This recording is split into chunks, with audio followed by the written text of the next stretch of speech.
Buenas noches. Si la semana pasada la noticia fue la entrada de los perros al tranvía, hoy la polémica con la ordenanza municipal de protección animal se centra en la entrada de los perros en bares y restaurantes.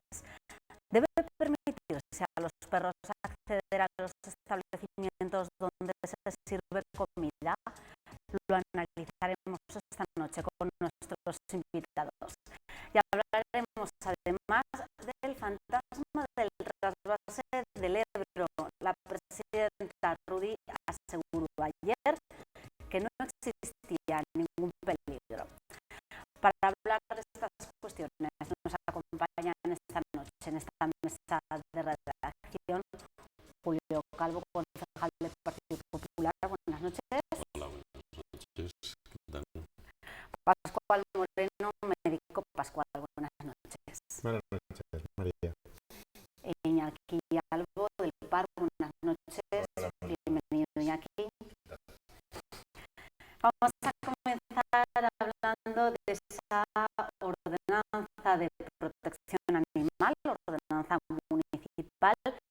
La polémica ahora está en si lo deben o no deben los perros entrar en bares y restaurantes. La ordenanza deja libertad al propietario del establecimiento para que sea él quien decida si pueden entrar los perros a su establecimiento o no.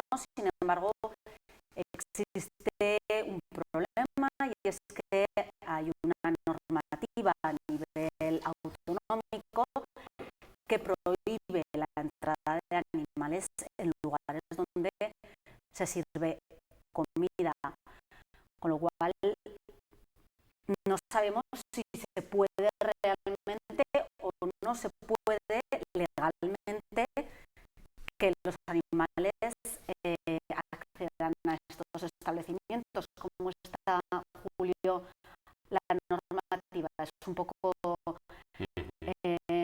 extraño, ¿no? Sí, pues la verdad es que este asunto, digamos, que nos ha dejado descolocados al ayuntamiento, a los servicios administrativos del ayuntamiento, que son los que elaboraron la normativa, a los servicios jurídicos que la informaron y no encontraron ninguna objeción jurídica al texto, e incluso a la oposición, a la que, lo reconozco, se nos pasó por alto este detalle. Me explico.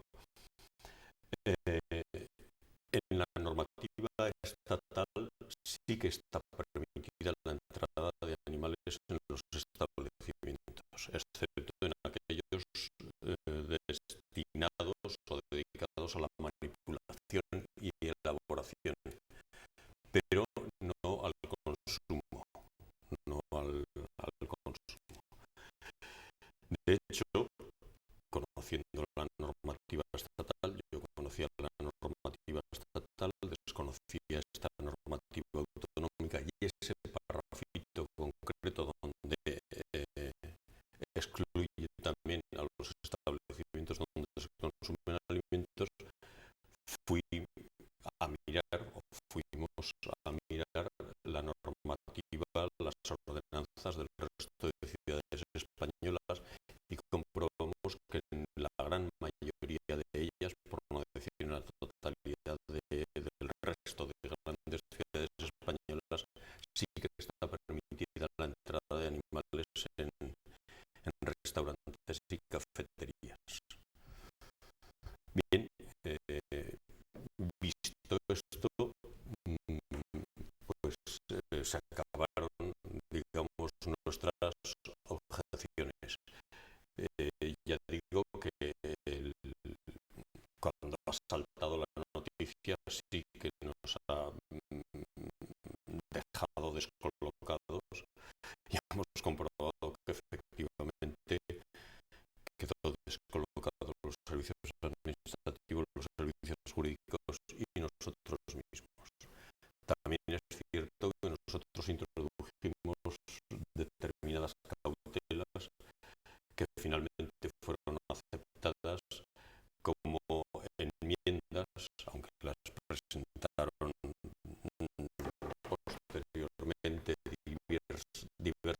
asociaciones que acogieron, digamos, nuestras sugerencias y las presentaron, eh, para que los dueños tuvieran cierta libertad a la hora de prohibir la entrada o evitar la entrada de determinados animales en los establecimientos, concretamente aquellos que sean potencialmente peligrosos o intimidatorios, excesivamente alborotadores o sucios, o que provoquen molestias o rechazo entre el resto de comensales. Pues entiendo, Julio, que ahora os tenéis que poner de acuerdo Ayuntamiento y Efectivamente, DGA. yo me estaba planteando y nos lo hemos planteado esta mañana ante esta discrepancia entre la ordenanza aprobada recientemente en el Ayuntamiento y la normativa autonómica, de volver a pedir otro informe complementario a los servicios jurídicos y que se pronuncien sobre un dato, sobre un hecho, sobre el que no se pronunciaron en su momento. Yo creo que ahora mismo sería bastante procedente, entiendo, que los servicios jurídicos del Ayuntamiento, a la vista de esto, les paso inadvertido, que hagan un informe complementario para ver si efectivamente podemos autorizarlo o no. Lo que sí que es cierto, disculpa, es que esto puede suscitar también confusión entre la gente. Estoy pensando, por ejemplo, en un turista británico o francés que viaje por España acompañado de su perro y que pueda comer en un restaurante madrileño, barcelonés o valenciano, y no puede hacerlo en un restaurante zaragozano. Los dueños de los establecimientos están un poco a la expectativa, ¿no? A ver cómo se resuelve, porque la multa es de hasta 600 euros.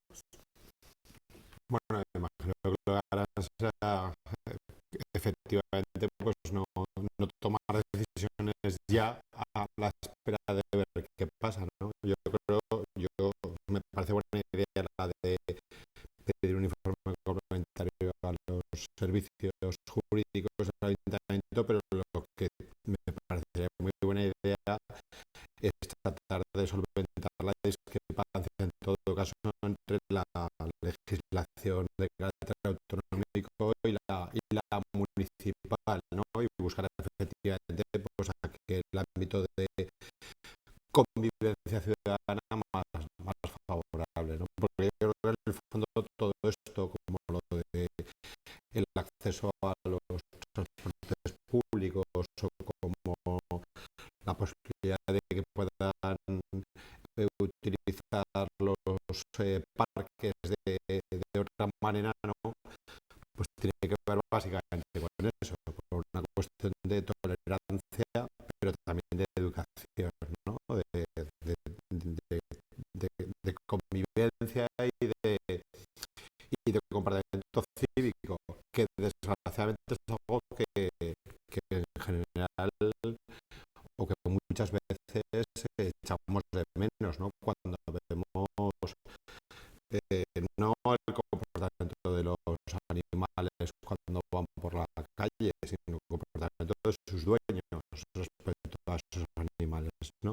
Y también pues el comportamiento de determinadas personas pues cuando rompen una botella en un espacio público, o cuando hacen una pintada en una fachada. Es decir, es una cuestión de que si uno tiene un animal y actúa con él con responsabilidad, pues no debe suponer ningún problema para ninguno de sus convecinos, ¿no?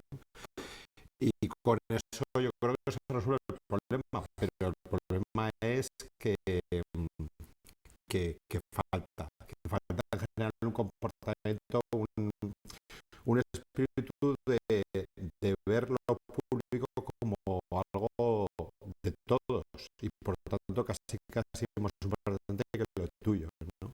Yo creo que esto eh, en la cultura latina en general, pero y específicamente yo creo en la nuestra, todavía nos falta mucho de avanzar en que cuando uno está en un espacio público, cuando uno está en una instalación que está pagada con fondos públicos, eh, pues es de él y de todos los que le rodean, ¿no? Y que por tanto su utilización, su buen uso, su mantenimiento, su, eh, su comportamiento frente a los demás es trascendental y es importante para que de alguna manera ese bien que es de todos pues permanezca y sea rentable socialmente para todos, ¿no? Iñaki, ¿qué te parece esta posibilidad que los perros puedan entrar en bares y restaurantes? A mí realmente lo que más me gusta es la libertad y por lo tanto que sean los propios dueños los que puedan decidir si pueden o no pueden. Entonces cada uno ahí ya, cada uno en su casa, como quien dice, en ese caso el dueño del restaurante que pueda decidir sin miedo a que le pongan una multa de 600 o 800 euros.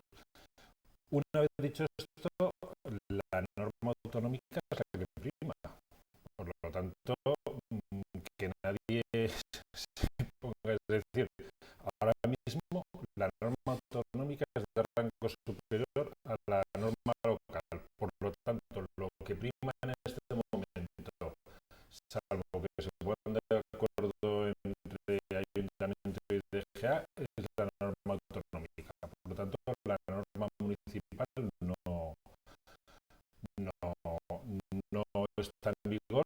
Otro tema es que, bueno, lógicamente la policía local, pues bueno, no sé yo muy bien qué es lo qué instrucciones seguirá. Y lo lógico es que el ayuntamiento se dirija a la DGA para un ámbito tan propio como es organizar este tipo de convivencia, intentar llegar a un acuerdo para que efectivamente le permita. Pero en este momento es la norma autonómica la que prima. Por lo tanto, ahí no. Ya digo, yo preferiría que fuera la libertad de permitir a cada dueño de establecimiento que decida si permite o no permite, porque también el dueño sabe pues, el tipo de clientela que tiene, cómo es su restaurante, lo que le permite, lo que no permite y si va a causarle problemas o no. Yo creo que eso es lo más sencillo y a veces las autoridades públicas se meten en muchos berenjenales, les gusta regular todo tanto que al final se buscan más complicaciones de las que hay. Otro tema es a lo mejor en un transporte público, lógicamente es el propio ayuntamiento que presta el servicio público el que tiene que regularlo y no me parece mal la normativa que han adoptado. Yo creo que es bastante razonable, es decir, el último vagón y además lo han hecho con la suficiente humildad de decir vamos a darnos un periodo de 6 meses a ver si efectivamente esa convivencia es buena y entonces revisaremos. A mí me parece una postura razonable. Los ciudadanos, hay opiniones para todos los gustos. Algunos han expresado dudas sobre esa convivencia, por ejemplo, en caso de conflicto, en caso de alergia alergias o en caso de miedos a algún animal, ¿quién tiene ahí prioridad? Sí, el pasajero, lógicamente, que tenga esos problemas, debería evitar el último vagón. Claro, es un poco también, pues, todos entender cómo funciona y adaptarse a eso. Normalmente es una cuestión de tolerancia y de educación. Yo creo que una persona que tenga un perro y que a otra persona le diga, pues mira, tengo un problema de alergia y que ese problema efectivamente sea real, pues debe atender esa petición, ¿no? Y no provocar un problema de salud, ¿no? Pero también es verdad que yo tengo cercano a una persona que sufre de claustrofobia y eso hace cuando estoy en un ascensor y hay mucha gente en el ascensor lo pasa mal. Eso no le da derecho a decir, oiga, en el ascensor tengo que ir yo solo, cada vez que está en un espacio público, pues tendrá que subir por las escaleras si no quiere pasar ese problema, ¿no? Es decir, que al final uno también sus problemas no tiene por qué hacerlos socializarlos de esa manera que al final condicione la manera de actuar de los demás, ¿no? Entonces, bueno, yo creo que nuevamente es una cuestión, yo creo, de tolerancia, lo que decíamos, ¿no? Y de entender el problema que puede tener el otro, ¿no? Yo el otro día veía como entraba una persona con una bicicleta en el tranvía y el tranvía iba testado, ¿no? Pues hombre, yo si hubiera ido con una bicicleta a lo mejor hubiera esperado al siguiente tranvía o a lo mejor me hubiera planteado otra alternativa a subir y molestar a tanta gente para meter una bicicleta, ¿no? Y en cambio, si hubiera ido con un niño pequeño con un coche, pues creo que tengo de alguna manera también un cierto derecho mayor para poder acceder. Ese ciudadano con la bicicleta no tenía derecho a entrar en el tranvía porque, a pesar de que está permitida la entrada de bicicletas en los tranvías, está expresamente Está condicionada, sí. condicionada a que el tranvía Sí, pero eso es otro vaya, juego. por supuesto, ya me imagino. De todas formas, creo que has dado en el clavo cuando has hablado. Se trata de compaginar la educación de unos con la tolerancia de otros. Muchas veces observamos comportamientos poco educados en las personas que quieren hacer prevalecer su derecho, los propietarios de los perros, en este caso, el dueño de esa bicicleta en el otro, con la falta de tolerancia a veces de personas que sin que exista una molestia objetiva, sin embargo, se sienten molestos. Y realmente, si no hay una molestia objetiva, cabe pensar también que son unos intolerantes. En fin, se trata efectivamente de compaginar la educación de unos que se debe extremar en todos los casos con la tolerancia de los otros. Y sí que quiero resaltar un dato que también pesa a la hora de tomar este tipo de decisiones, por ejemplo, en el tema de la ordenanza de los perros, y es que en Zaragoza aproximadamente entre la tercera o la cuarta parte de la población tienen mascotas. Son ciudadanos que también tienen derechos. Entonces, 50.000 mascotas. sí, aproximadamente unas 50.000 familias tienen mascotas.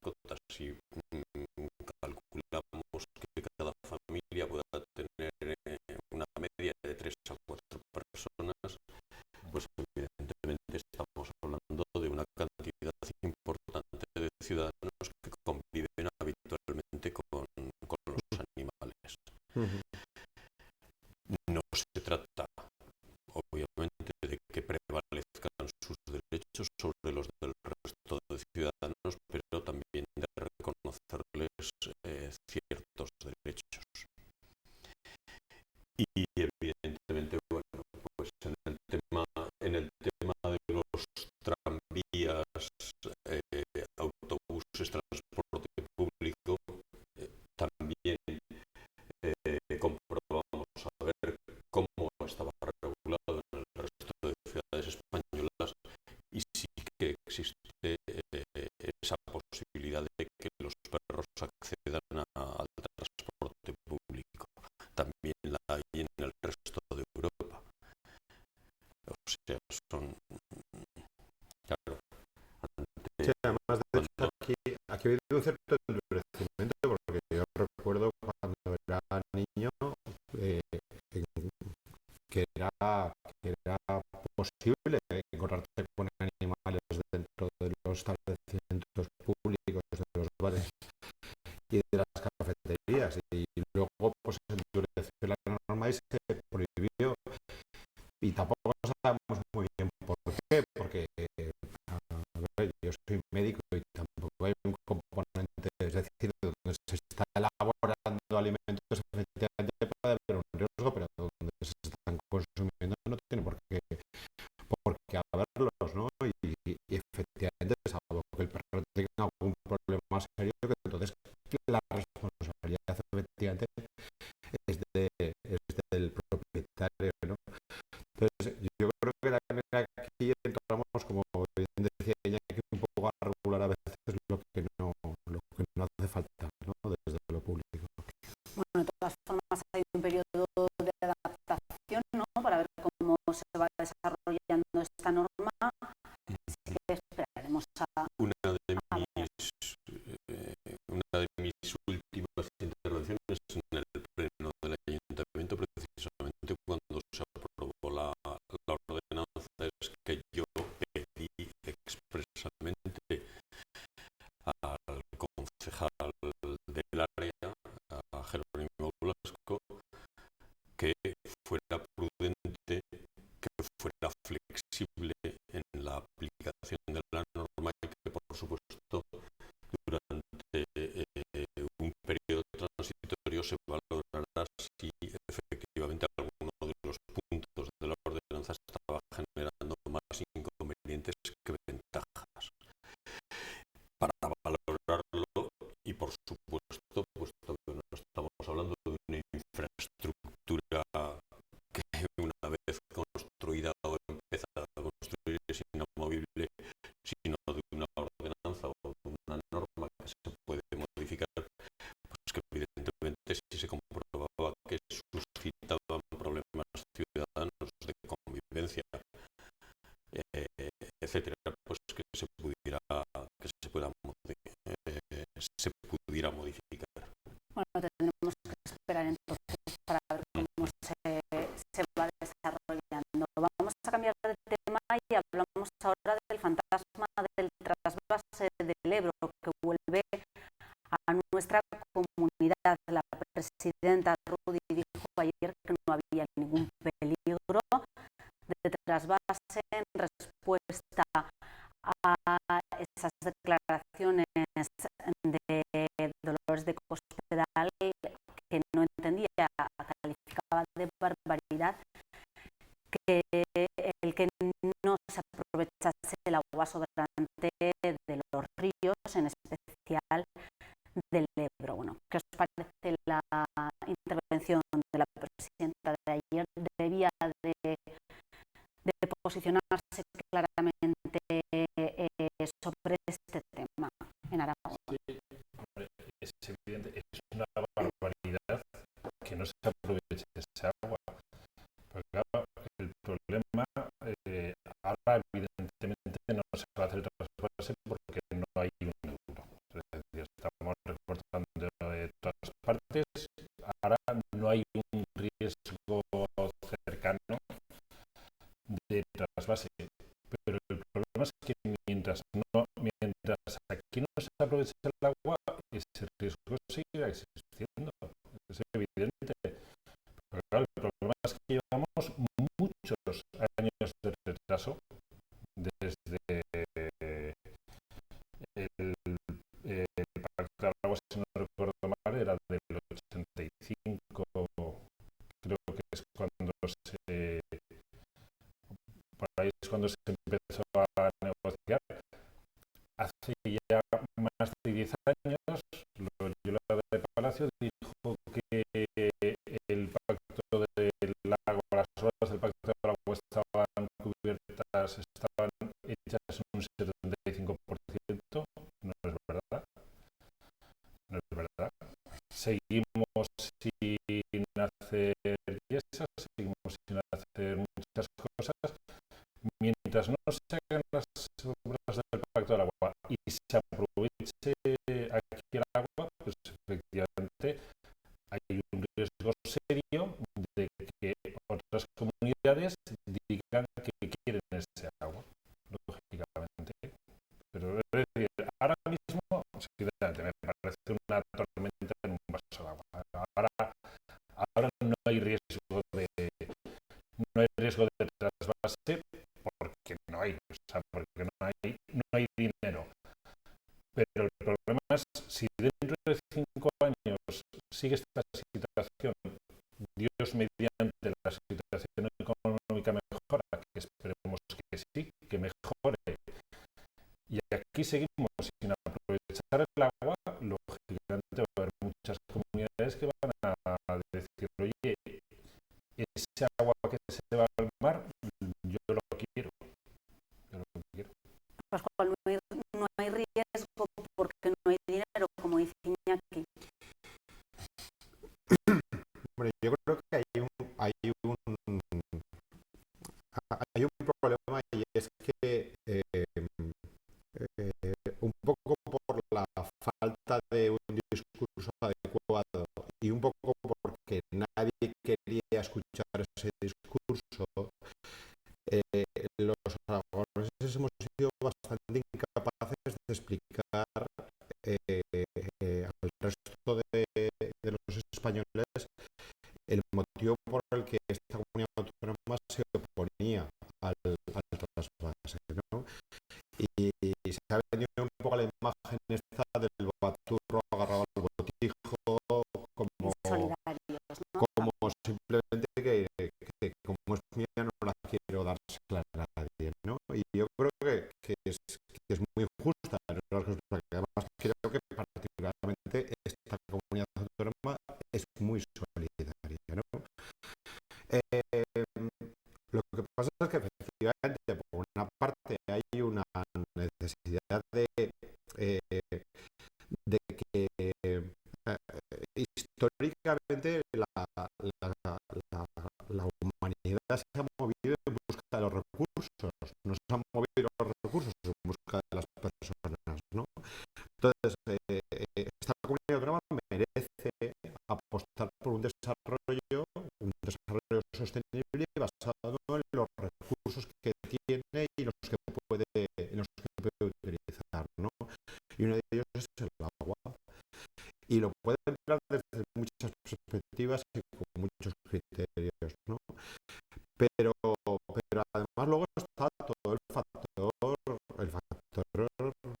medioambiental, ¿no? O sea, yo recuerdo escuchar a Pedro Arrojo, que además de ecologista y de activista es un científico y es un profesor de la universidad, como él decía que ver un río como un almacén de agua es lo mismo que si le dijera que ver la Concha como un almacén, una cantera de arena, ¿no? Una playa no es una cantera de arena y un río no es un almacén de agua, no es algo que pueda uno ir allí y cogerlo y ya está, ¿no? Pero es que además detrás de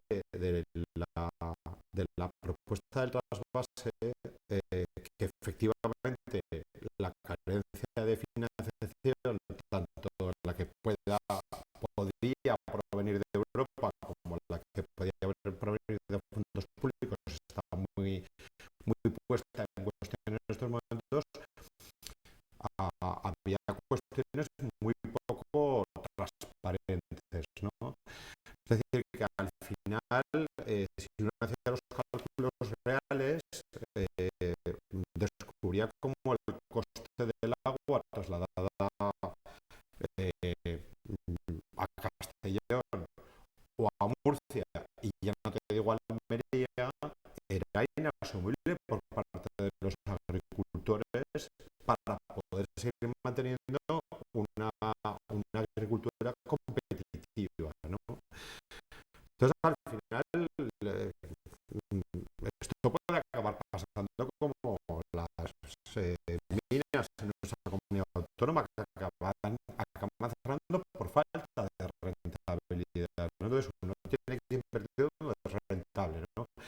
Con lo cual, uno acaba viendo y diciendo, a ver, si esto hay una sin razón, ¿qué hay detrás, no?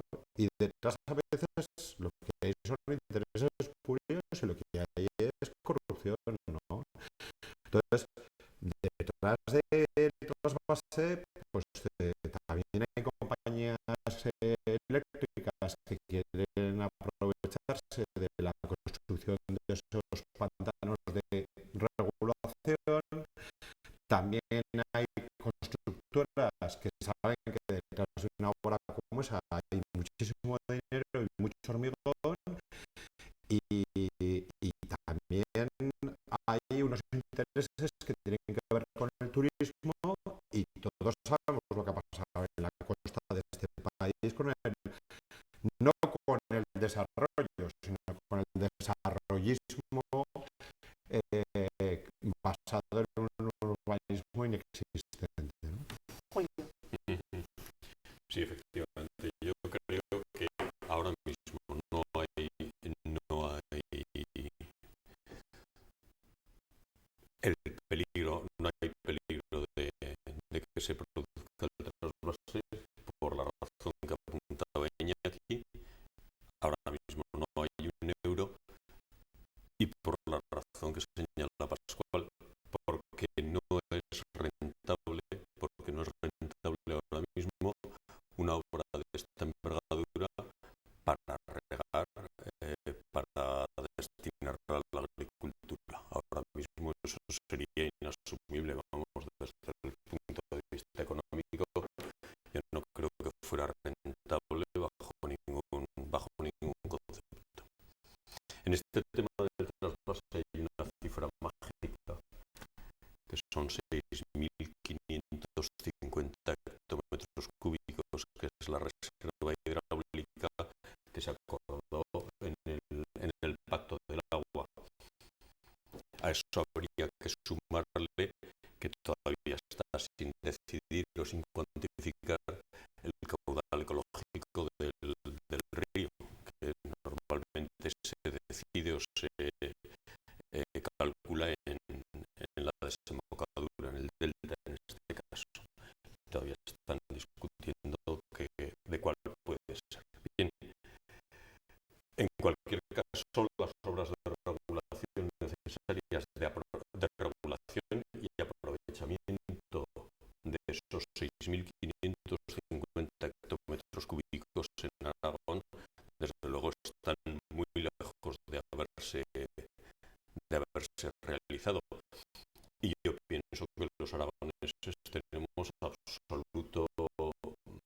absoluta razón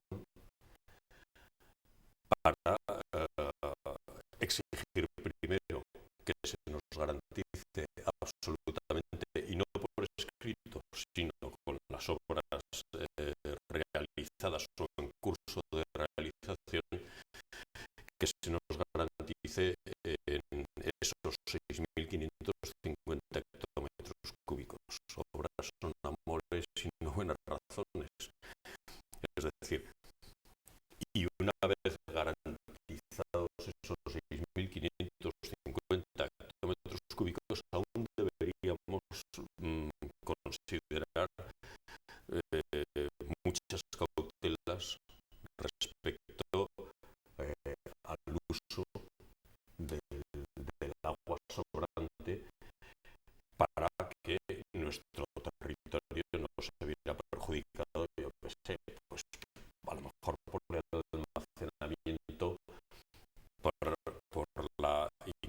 reclamación de determinados valles o zonas de Aragón para otras comunidades autónomas.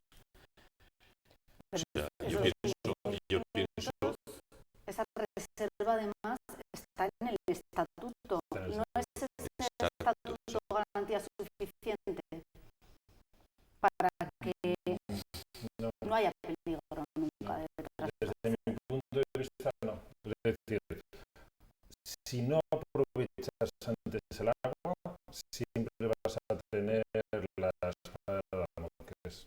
Porque si un gobierno tiene de verdad voluntad de hacerlo, yo tengo mis dudas, porque el gobierno de Aznar es que ya había estado licitado. O sea, es decir, y se saltó unas cuantas normas, algunas de rango de ley orgánica, porque quería hacerlo, porque tenía un compromiso electoral y quería hacerlo a toda costa. Es decir, el único modo de garantizar de verdad es que no haya ese, es decir, que la cantidad que salga pues ya efectivamente es caudal ecológico, pero que vean, que visualicen, porque además es otra cosa.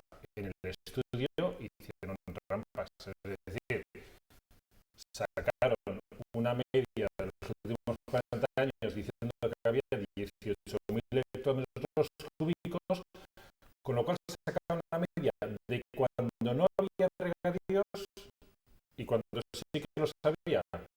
Cuando la realidad es que estaba siendo del orden de 10-12.000 hectómetros cúbicos al año, es decir, mucho menos de lo que decían. En la propia ley del trasvase hicieron trampas con las estadísticas. Se saltaron leyes orgánicas. Si un gobierno quiere, me temo, pues al final se salta lo que haga falta para hacerlo. O sea, por eso... En línea con lo que comenta Iñaki y con el argumento que os decía de que históricamente el hombre se ha buscado, ha ido en busca de los recursos. Aquí el problema mayor es que los recursos vayan en busca de los votos.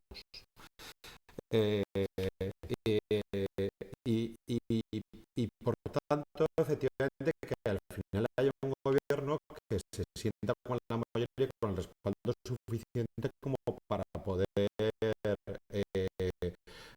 convertir en una buena decisión algo que no lo es. Por eso yo, sinceramente, invito a tanto... tuvimos un plan de educación nacional, efectivamente, con el gobierno de Aznar, pero tuvimos un plan de educación nacional que capitaneó Borrell con el Partido Socialista. Es decir, no olvidemos que yo creo que tanto los miembros del Partido Popular de esta comunidad autónoma como los miembros del Partido Socialista de esta comunidad autónoma, teniendo en cuenta que sus partidos son los que muchas veces o históricamente desde la democracia han liderado los gobiernos de este país, los que tienen que convencer a sus compañeros a nivel estatal de qué es el trasvase o la amenaza del trasvase, de por qué no tiene que hacerse y de qué bondades tiene además el no hacerse, incluso desde el punto de vista económico. Y si luego al final hay que hacer alguna obra menor, hay que hacer alguna cuestión de abastecimiento a zonas urbanas, etcétera, bueno, yo también creo que en eso lo que hay que hacer es sentarse y negociar. Al final uno, si tiene un bien, lo que puede hacer es aprovecharlo o aquí agua de boca no se ha negado nunca a nadie. Nunca. Si se necesita para agua de boca, nunca se ha negado. El euro ahora mismo creo que soporta varios trasvases. Sí, 6, sí. 7, 8, Sí, Sí. Porque hay en Cabecera, hay en Tarragona. Ahora que has sacado el tema del trasvase que propugnaba en su tiempo Borrell en la época de Felipe González, y es que los caudales que pretendían trasvasar en aquel entonces eran, si no recuerdo mal, de unos 1.800, 2.000 hectómetros frente a 1.050, sí. Bueno, es un tema recurrente que seguramente volveremos a hablar de él en otras ocasiones. Nos queda poquito tiempo, sí que me gustaría señalar, abordar, aunque sea rápidamente, una tercera cuestión, y es esa apuesta por la automoción en Aragón. Figueruelas dispondrá de 210 millones de euros que le ha dado General Motors Europa para sacar adelante, producir hasta 300.000 vehículos, entre ellos esos modelos, ese nuevo Moca, las nuevas versiones del Corsa y del Merida. Bueno, una buena noticia, ¿no, Pascual? sí, para la industria en Aragón y para todos los trabajadores también. obviamente, ¿no? Porque además yo creo que consolida una empresa con una perspectiva temporal bastante razonable, ¿no? Una empresa que ahí está la amenaza, ¿no? Que es demasiado potente desde el punto de vista porcentual en esta comunidad autónoma, ¿no? El riesgo que tenemos efectivamente es que se convierta en un monocultivo en torno a esa fábrica y a todo el entorno industrial que provoca, de proveedores que también están fabricando piezas que se utilizan en el proceso de fabricación de cada uno de los automóviles, ¿no? Y por lo tanto yo creo que hay que hacer una apuesta por una diversificación industrial y es el momento de aprovecharlo, ¿no? Hoy leía como la presidenta Rudy ha hecho un esfuerzo por vender Aragón, o está haciendo un esfuerzo, plan, ¿no?, de atracción por vender Aragón para atraer inversiones, ¿no? Y como ha arrastrado detrás además a empresarios aragoneses para que expliquen las ventajas de esta comunidad autónoma. Y yo he echado en falta que lleve también algún sindicalista e incluso de los que ha participado en las negociaciones que se han producido en Opel, ¿no? Porque yo creo que una de las cosas que también un empresario, un inversor valora mucho es la paz social. Y yo creo que en Opel se ha producido una circunstancia muy concreta que es una sintonía bastante difícil de alcanzar en otros ámbitos entre los trabajadores y la empresa a la hora de apostar por este futuro. Julio. Correcto, sí. Yo estoy totalmente de acuerdo. Me preocupa, me alegro, por supuesto, de la inyección de esta enorme cantidad de dinero en Opel. Me alegra muchísimo la noticia que leíamos de que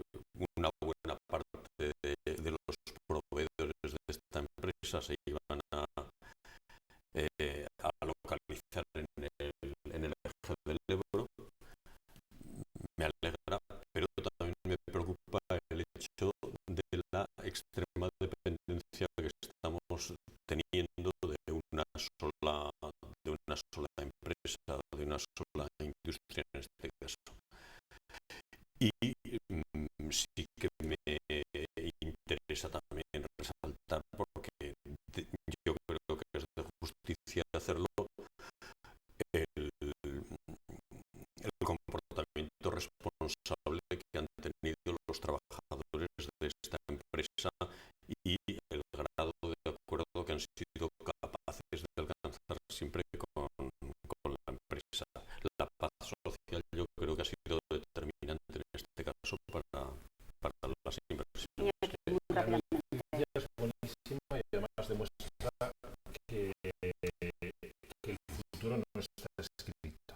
Es decir, hace 5 años se planteaban que prácticamente seguro General Motors se iba a ir a Polonia, porque la mayor parte de proveedores se estaban moviendo en esa zona, y sin embargo se demuestra que haciendo bien las cosas, y desde luego el comité de empresa ha jugado un papel crítico, tomando una postura muy difícil, que no es fácil la postura que tomó, pero si no hubiera sido por ese comité de empresa, hoy estaríamos hablando de noticias muy distintas, pero se pueden hacer bien las cosas y se puede conseguir, y también desde aquí se puede competir, porque han competido sobre todo por no solo por costes, ni mucho menos, es decir, los costes son mucho más bajos en Polonia, pero han competido por calidad, por eficacia, por ser la fábrica más competitiva de Europa. Todo eso se ha conseguido aquí. Es decir, también tenemos que creérnoslo un poco nosotros. Si se hacen bien las cosas, el futuro, que puede parecer muy oscuro, somos capaces de ganarlo y de salir adelante. Bueno, se ha acabado el tiempo. Con estas últimas reflexiones optimistas terminamos nuestro debate. Muchas gracias a los tres por habernos acompañado. Nos despedimos, pero no se vayan, porque en unos minutos comienza Tribuna. En esta ocasión los expertos van a analizar el control